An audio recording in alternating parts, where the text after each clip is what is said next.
మీ ఆడవాళ్ళ చేతిలో నీళ్లు వేయండి. అచ్యుతాయ నమః. శుభోదరే కృత్తికా నక్షత్రే శుభయోగే శుభకరణ ఏమంగళదేవస్థాయాం అస్యాం సమరో పరమేశ్వరస్య ఏకదా బ్రహ్మోహరి ఏకదేవ యుధాయి. సంతానం లేని వారికి సంతానాన్ని, వివాహం కాని వారికి వివాహాన్ని, వ్యాపారాలలో చాలా కాలంగా ఇబ్బంది పడుతున్న వారికి అన్ని కష్టాలు శ్రేయస్కరం కలుగుతుంది అని చెప్పేసి సాక్షాత్తు సుబ్రహ్మణ్య స్వామి వారి తల్లి అయిన పార్వతీదేవి వరమిచ్చిందిగా.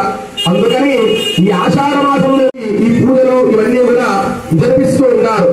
ఎవరైతే సంతానార్థులు వివాహం కాని వారు ఈ రోజున వ్యాపారంలో చిక్కులు కష్టాలు పడే వారికి అవన్నీ కూడా తొలగింపజేస్తాడు స్కందనాథుడు సుబ్రహ్మణ్యేశ్వర స్వామి.